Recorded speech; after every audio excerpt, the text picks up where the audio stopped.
Bienvenue sur LinguaWire français A1. Aujourd'hui, deux histoires. Un accord entre les États-Unis, le Canada et le Mexique, puis le nouveau Parlement en Syrie. Pour vous aider à comprendre cet épisode, retrouvez les transcriptions, les traductions en anglais et le vocabulaire expliqué sur linguawire.com.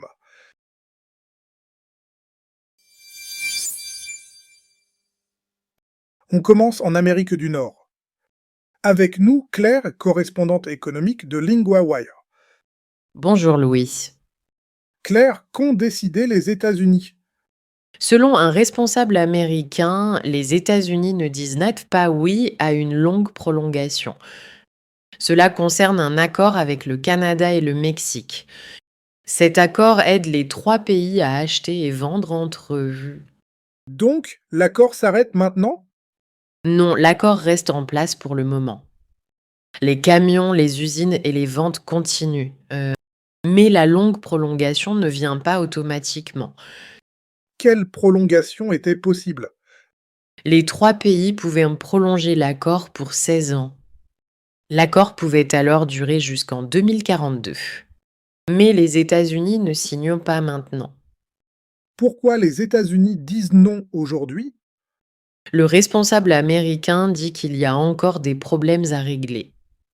Il parle des voitures, du lait et de certaines règles. Le gouvernement américain veut encore discuter. Qu'est-ce que cela change pour les entreprises? Il y a plus d'incertitudes.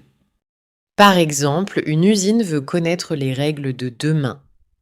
Un vendeur veut aussi connaître les prix de demain. Et le Canada et le Mexique? Ils restent dans l'accord avec les États-Unis. Mais les trois pays doivent encore parler ensemble. Sans un oui des trois pays, la grande prolongation ne se fait pas. Il y a un chiffre important ici? Oui, cet accord touche beaucoup de commerce. Environ 2000 milliards de dollars par an. C'est donc un sujet important pour beaucoup de personnes et d'entreprises. Et maintenant, que faut-il suivre?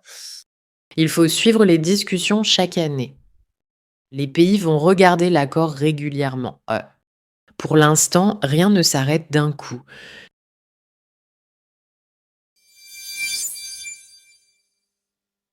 Passons maintenant à la Syrie. Avec nous, Hugo, correspondant politique de LinguaWire. Bonjour Louis. Hugo, que se passe-t-il en Syrie? Ahmed al-Shara, le président pendant cette période de changement, a choisi 70 personnes. Ces personnes entrent dans le nouveau Parlement syrien. Le Parlement est le groupe qui vote les lois. Pourquoi ces 70 choix sont importants? Ce sont les derniers sièges à remplir. Le Parlement compte 210 sièges au total. Il peut maintenant se réunir pour la première fois. Quand cette première réunion peut-elle avoir lieu? Elle peut avoir lieu la semaine prochaine. C'est un moment nouveau pour le pays. Bachar al-Assad a perdu le pouvoir en 2024. Qui sont ces nouveaux membres? Parmi les 70 personnes choisies, 15 sont des femmes. 13 ont été en prison quand Assad était au pouvoir. Selon un responsable, les membres viennent des 14 provinces du pays. Pourquoi parle-t-on beaucoup des femmes? Avant, en octobre, seulement 6 femmes avaient obtenu un siège. Les responsables voulaient avoir plus de femmes dans le Parlement. Donc, 15 femmes sont nommées maintenant. Est-ce que tout est clair sur ce Parlement? Non, pas encore. On ne sait pas combien de membres viennent de minorités. Les minorités sont des groupes plus petits dans le pays. Que disent les responsables syriens? Un responsable des élections dit que les choix sont variés. Il parle aussi d'expérience et de services publics. C'est la position officielle aujourd'hui. Que faut-il regarder ensuite?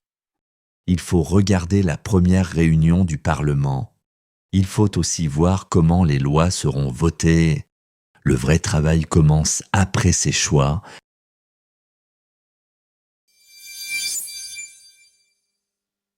Maintenant, notre rappel de langue. Première partie, 3 mots du commerce. Premier mot, un accord. Un accord, c'est quand deux personnes ou deux pays disent oui à la même chose. Dans l'histoire, 3 pays ont un accord. Exemple, nous avons un accord pour demain. Deuxième mot, une règle. Une règle dit ce qu'on peut faire ou ne pas faire. Dans l'histoire, mais il y a des règles pour les voitures. Exemple, ici la règle est simple. Troisième mot, un prix. Un prix, c'est l'argent demandé pour acheter quelque chose. Dans l'histoire, les vendeurs veulent connaître les prix de demain. Exemple, le prix du café est trop haut. Deuxième partie, le verbe rester. Rester veut dire ne pas partir. Dans l'histoire, l'accord reste en place.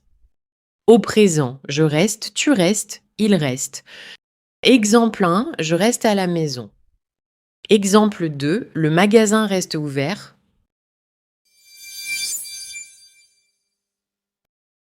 New this month, the Lingua Wire Field Guide.